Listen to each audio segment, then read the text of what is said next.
fort at Chunar near Varanasi stands over a bend in the river Ganga. It therefore commands the immensely fertile lower Gangetic plains. These plains have held the key to stability and prosperity through history. It's no wonder, therefore, that through history, all those who wanted to rule over India also consolidated their hold over Chunar Fort. As the British spread their commercial and imperial hold over India, they too sought legitimacy, adding their names to the list of those who'd earlier ruled from Chunar.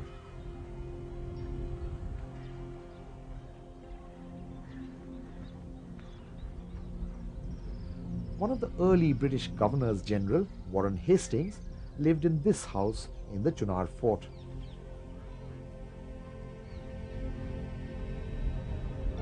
Almost hidden in the clutter of signboards in this bustling bazaar in Tiruchirappalli is a plaque.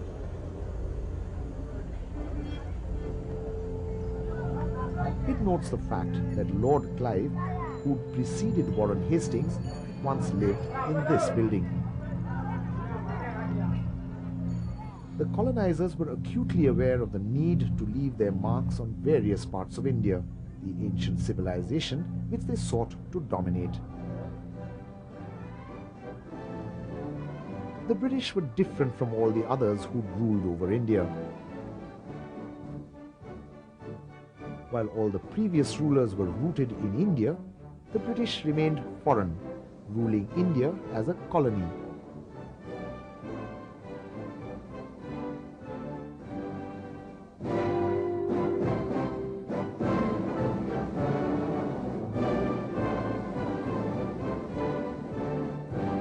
The British built many grand buildings too, among them some outstanding churches.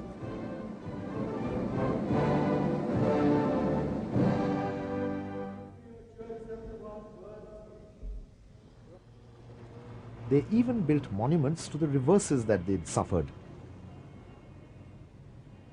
This tower was erected in Calcutta in the wake of the disastrous Afghan expeditions, during which the British got badly mauled. Even this reminder of defeat was made to look grand. Paradoxically, even the most distinguished British rulers like Lord William Bentinck took a grimly utilitarian view of the grandest of Indian edifices.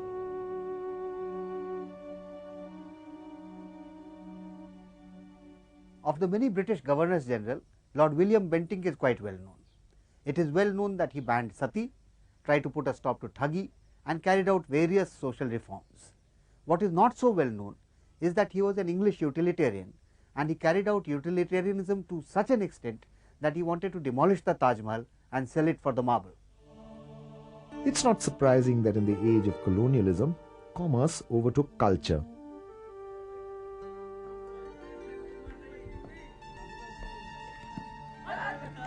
In due course, the past became a mere playground for the present.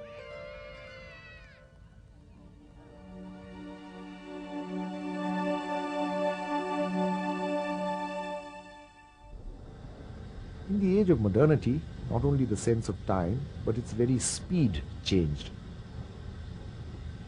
India was pushed from the cyclical rhythm of the crop calendar to the movements of the machine age.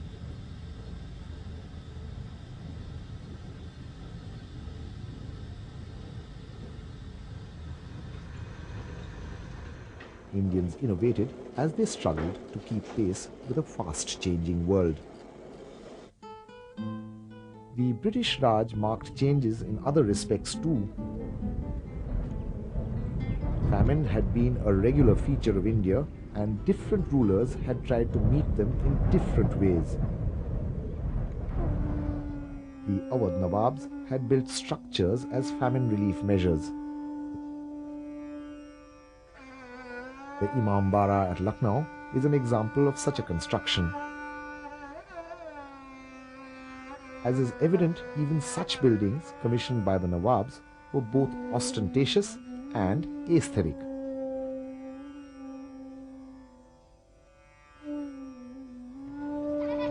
The British were different. This strange structure in Patna is one such monument of their Raj. The ruthless taxation which the British imposed on the countryside intensified the effects of famines. It was in order to cope with one such major famine that the British built this Gol Ghar as a storehouse for food. The architecture of the Gol Ghar, built by the British, was typical of the new rulers. It was conceived from a severely utilitarian perspective, with little regard for aesthetics. It was also badly engineered. The idea was to pour grain into it from the top so as to fill it completely. But the doors had been designed to open inwards. This made it impossible for this silo to be ever filled fully. The Gol Ghar became a fitting symbol of the British in India, inelegant and with a half-fulfilled promise.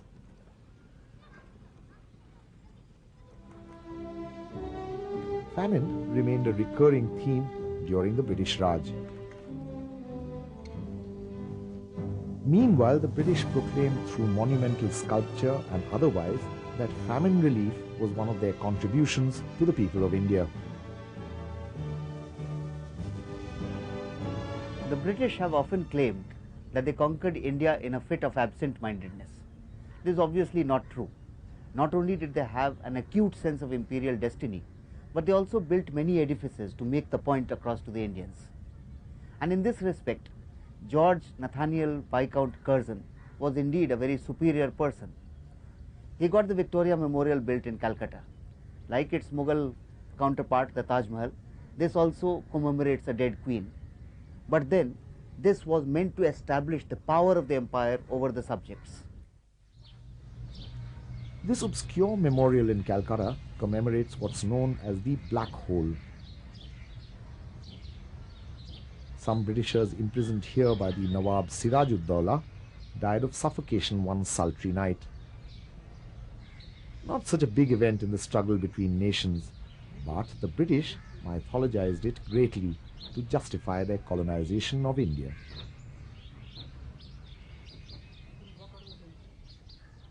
In essence, the colonization of India was a process of extraction of surplus for the benefit of Britain. Starting off as traders, the British soon moved on to conquering the country. It's apt that the crucial district-level functionary of the British Raj was called the collector. The commercial and bureaucratic nature of that Raj is clear from the fact that its headquarters were located in what was called Writers' Building.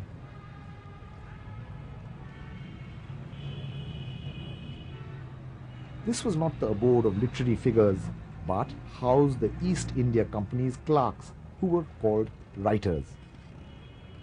It continues to be the secretariat of the West Bengal government until today.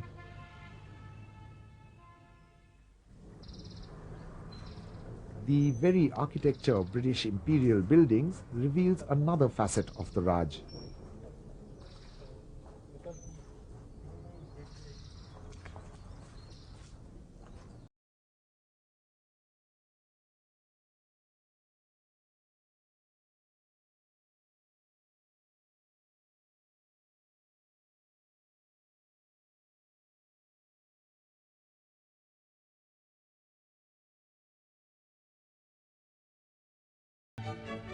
Unlike other imperial systems which arose in India, the British never tried to integrate with the people of this country. First of all, they were a very small number, governing a huge population with huge diversities.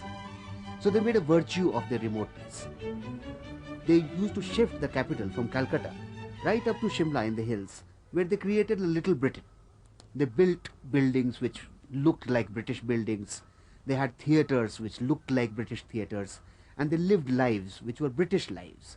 And from this remote British abode, they governed the country with its dirt, its dust, its misery, its various types of abuses. This form of rule by remote control made it necessary for the British to seek powerful native allies. They sought to extract the surplus from the peasants through intermediaries. Among the allies, the most important were the native princes. One of the early governors-general, Lord Wellesley, set up a system of subsidiary alliances. Under that, the British enjoyed powers of paramountcy over the native rulers. The Raj tried to strengthen itself also through the support of non-princely landlords. Take the role of Lord Cornwallis. Before coming to India as Governor-General, he lost the American colonies for the British. In India, however, he made a permanent settlement. Under that revenue system, the zamindars were made into loyal intermediaries between the Raj and the peasants. This is the Darbhanga house in Patna. It was donated to the Patna University by one of the most powerful zamindars.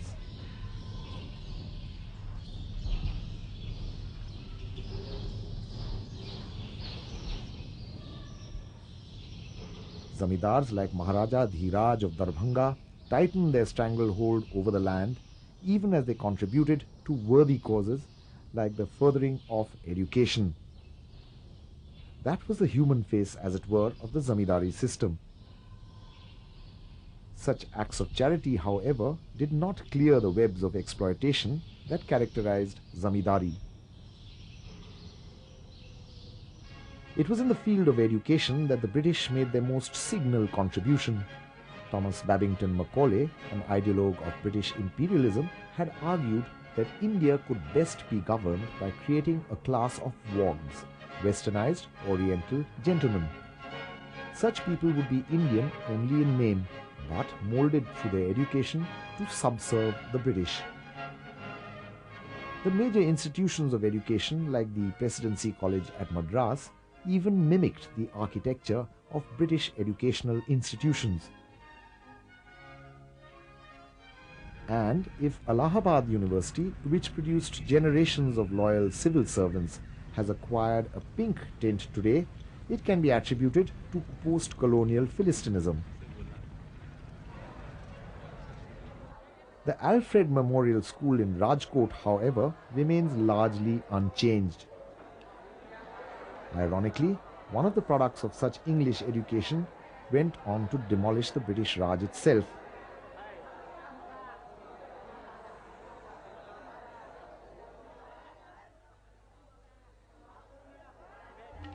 Education also contributed to creating a class of Indians like Raja Ram Mohan Roy, who stood for the reform of their society and for general enlightenment. The modern Indian awakening found voice in what is called the Bengal Renaissance, an element in the prehistory of Indian nationalism. Technology also changed India significantly. The railways in particular tied the country to the rest of the world.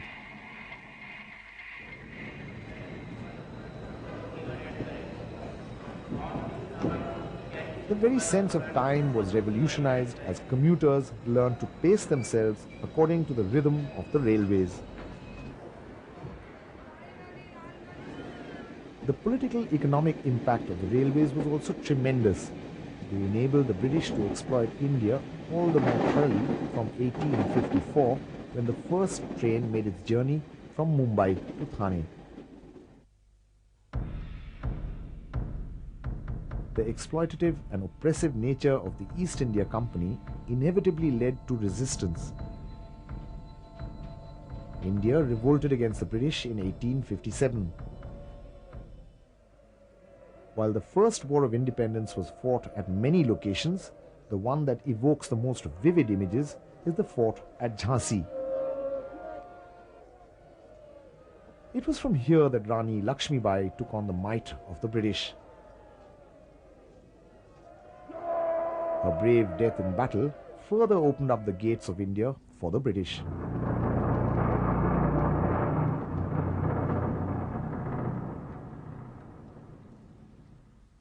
The revolt of 1857 was suppressed. India passed from the shadow of the East India Company to that of the British Crown. Queen Victoria was proclaimed the Empress of India, and she was, for once, amused. However, this meant no relief for the ordinary Indian. The various levels of intermediaries that the British rulers set up between themselves and the peasants in fact meant intensification of exploitation. The peasant surplus passed from him to different layers of the state like local rajas and then on to the collectors of the Raj. This process had serious consequences for both the economy and the environment. When Deodar, which was the most needed or most in demand during the British period, is exploited, it creates a monoculture, that is a large number of forests of Deodar deliberately cultivated by the British, that begins to change the nature of forests in Himachal. And today you find that a large number of forests that are there are monoculture, deliberately developed for purposes of exploitation, as against the earlier mixed forests which were more convenient for the traditional agriculture-based kind of economy. Commerce brought in far-reaching changes in ordinary, everyday lives too.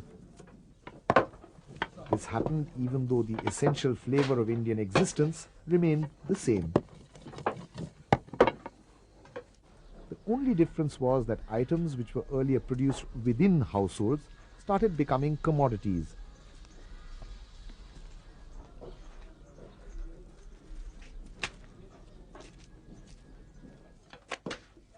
The bazaar rather than the village became the focus of life. The case of textiles illustrates the growth of commerce under the Raj. As the market grew, the Indian economy also got more and more globalized. When the cotton supplies from America to the Lancashire mills were disrupted by the American Civil War, the British tried to make up the shortfall by encouraging cotton cultivation in India. The railways were expanded to help transport the cotton to the ports.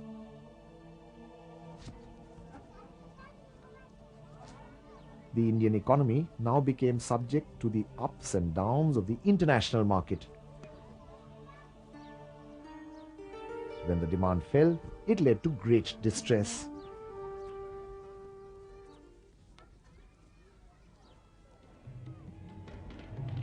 The economic disorder caused by such policies led to waves of rebellion by tribal and non-tribal peasants in different parts of the country. One of the earliest revolts was led by Birsa Munda in the tribal Jharkhand area. The middle classes too had their own grievances, which were expressed through various organizations. In December 1885, the Indian National Congress was founded in this building. It later became the principal body asserting Indian nationalism.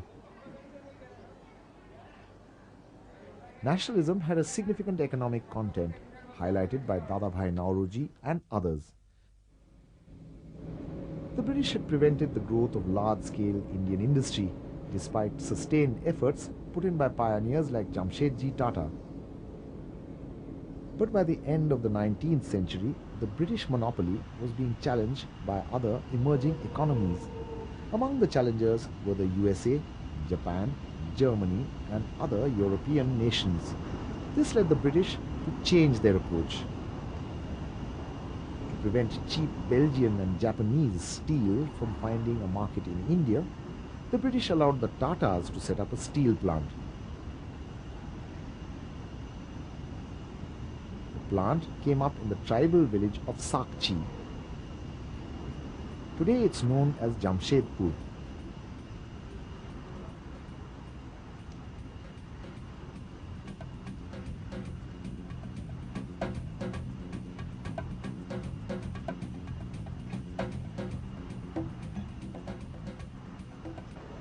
Indian industry added fuel to the fire of nationalism.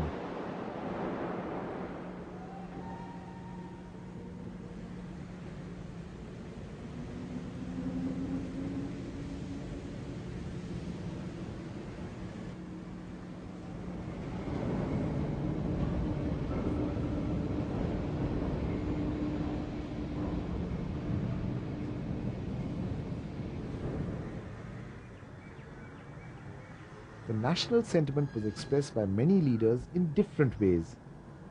The moderate Gopal Krishna Gokhale founded the Servants of India Society at this spot in Pune. You see, it's not a movement, it's an institution to train public workers. In those days, we were political missionaries who will devote their life like missionary for public work, nation building. You see, we don't believe in fighting all the time. We believe in this Hindu-Muslim unity and this abolition of untouchability, working for them, spreading literacy, all that kind of thing.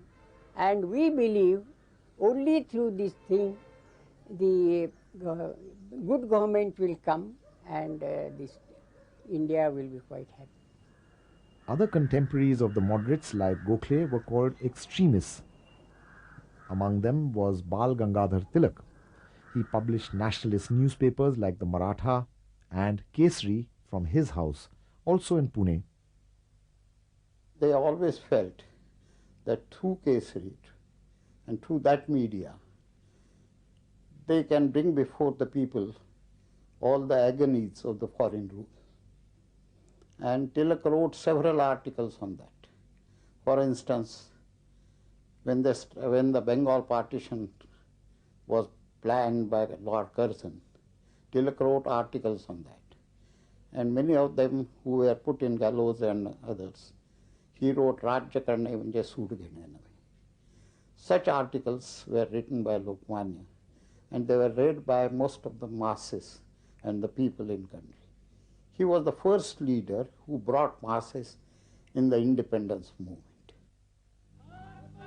But nationalism found its strongest voice only later. Mohandas Karamchand Gandhi added the aspirations of the peasants to the urges of the other classes. Under the leadership of Gandhi, Indian nationalism took the shape of a mass movement which had an elite as well as subaltern content. The nation cannot come into being until the elite nationalists reach out and mobilize this peasantry, which really constitutes the bulk of the Indian population. And it is in this tension between trying to simplify the message of nationalism for the peasant to understand, and the peasant understanding this simplified message in his or her own term, that you really have the main elements of Indian nationalism. That is to say, that Gandhi becomes popular not because he is understood as the greatest politician that India has produced in the age of colonialism, but as a Mahatma, not just of Gurudev Rabindranath Tagore, but of the peasants. And the Mahatma of the peasants is not the Mahatma who is projected, but the Mahatma that the peasants make themselves. The British themselves also drove in more and more nails into the coffin of the Raj. This narrow alley was the only passage to the park where nationalist protesters had gathered in Amritsar on Basant Panchami Day in 1919. British troops led by General Dyer demonstrated unspeakable brutality in shooting at these unarmed and peaceful protesters.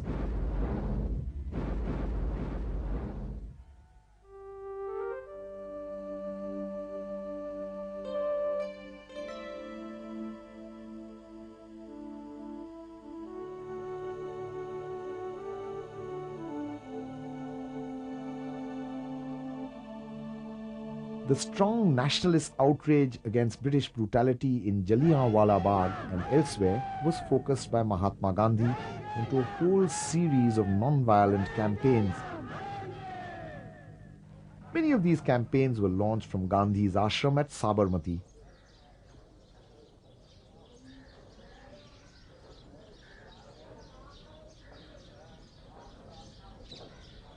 The famous Dandi March, which started from here, still remains fresh in the memory of a participant in that movement. लोग काफ़ी जमा हुए थे और रास्ता भी बिल्कुल जम गया था। तो 6 बजे आश्रम की बहनों ने हमको तिलक किया, सबको, गांधी जी को, और वैष्णव जन के गीत गा के हम लोग निकल पड़े। Mahatma Gandhi used evocative symbols to assert the will of the nation. The salt satyagraha began from this spot at Dandi in Gujarat. It became a mass movement unlike any other in the world. The reason why his symbolic act had such a powerful impact had many factors. One factor was the personality of Gandhiji himself. He could appeal to the whole of the Indian nation through symbolic acts. The second was the importance of salt for the common Indian people, and therefore the appeal carrying to ordinary Indians.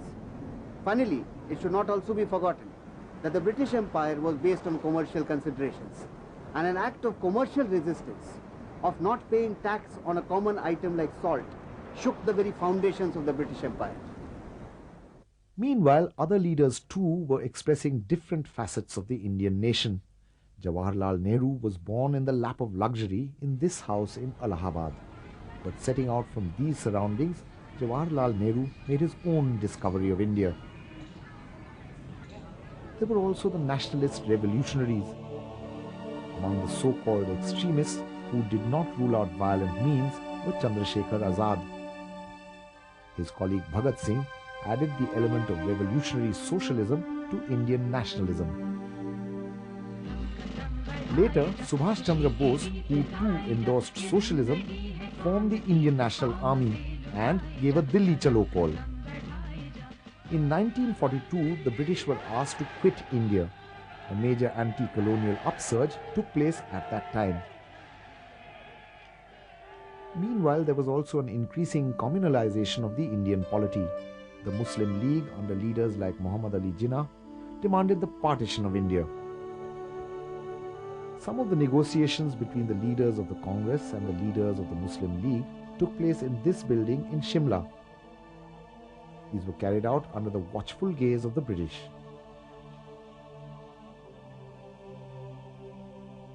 This encouraged the colonialists to further the policy of divide and rule, even as the bell was beginning to toll for the British Raj.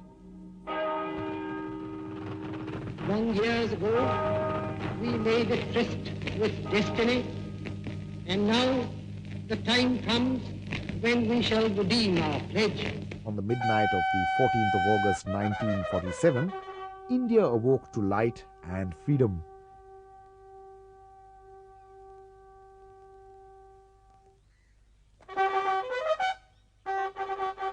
However, it was a divided subcontinent that saw freedom, and the scars of that partition still exist.